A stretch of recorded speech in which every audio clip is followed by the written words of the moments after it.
केंद्र सरकारने स्वतंत्र योजना तयार केली नाही, पण आपण केंद्राकडून स्वतंत्र योजना तयार करून घेतली आणि बळीराजा योजना त्याला नाव दिलं। याच्या अंतर्गत जवळपास विदर्भ, मराठवाडा आणि पश्चिम महाराष्ट्रातले 110 प्रकल्प आपण हातामध्ये घेतले। जवळजवळ केंद्राचे आणि आपले मिळून 15-25 हजार कोटी रुपये आपण त्याला लावतो, ज्यामध्ये केंद्राचं अनुदान आहे आणि उरलेलं केंद्रानेच दिलेलं सॉफ्ट लोन आहे। आणि यातनं जवळपास आता 69 प्रकल्प आपण पूर्णत्वास आणलेले आहेत। उर्वरित प्रकल्पही अंतिम टप्प्यामध्ये आहेत। त्यामुळे मोठ्या प्रमाणात हे सिंचन या ठिकाणी उपलब्ध होत आहे। प्रधानमंत्री कृषी सिंचन योजनेच्या अंतर्गत केंद्र सरकारच्या माध्यमातून 7 प्रकल्प आपण पूर्ण करतो, ज्यामध्ये बावनथडी, खडकपूर्णा, डोंगरगाव पूर्ण, निम्नवर्धा, बेंबळा, निम्नपेढी लवकरच पूर्ण होईल अशा प्रकारची परिस्थिती आहे। बोरवा बॅरेज मंगरुळपीर 162 कोटी रुपये, घोटा शिवणी बॅरेज मंगरुळपीर 234 कोटी रुपये आणि जवळपास गोसी खुर्दसाठी 15,000 कोटी रुपये आपण त्या ठिकाणी दिले। आणि आता जर नव्याने स्कोप आपण वाढवला नाही, तसं आता नानाभाऊंनी थोडा स्कोप वाढवण्याची देऊ। नानाभाऊ, तुम्ही जो स्कोप वाढवून मागितला तो वाढवू, पण ओरिजिनल आता जो स्कोप आहे या स्कोपचं काम हे आपण पुढच्या वर्षीपर्यंत संपवतो आहोत। त्यामुळे गोसी खुर्द प्रकल्प ज्याच्याबद्दल लोक म्हणायचे मारुतीच्या शेपटीसारखा संपतच नाही, ती परिस्थिती नाही। केंद्र सरकारने आणि राज्य सरकारने मोठ्या प्रमाणात गुंतवणूक केल्यामुळे जो काही आजचा आराखडा आहे तो आपण पूर्ण करणार आहोत।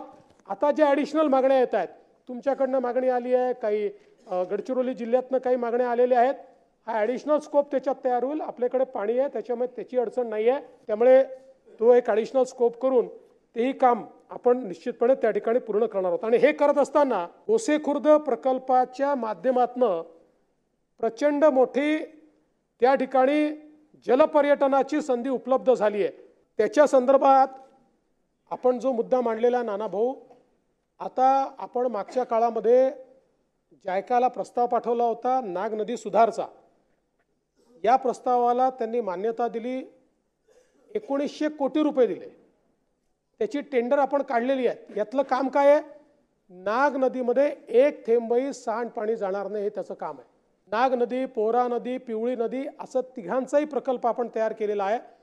आणि याच्यामध्ये जिथून जिथून घाण पाणी, सांडपाणी जातं हे सगळं STPच्या माध्यमातून शुद्ध करूनच त्याच्यामध्ये जाईल।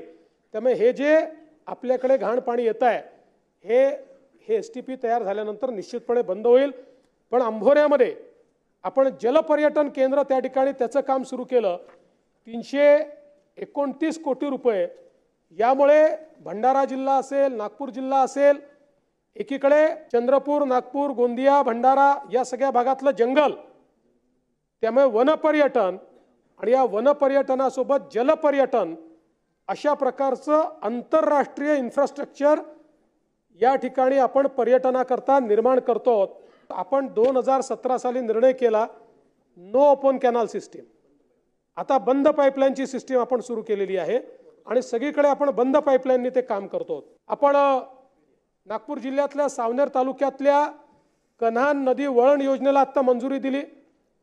जवळपास 1879 कोटी रुपयाची योजना आहे, ज्यामुळे सावनेर, काटोल, नरखेड, कळमेश्वर या तालुक्याला सिंचन मिळणार आहे। 32,000 एकरला हे सिंचन मिळणार आहे।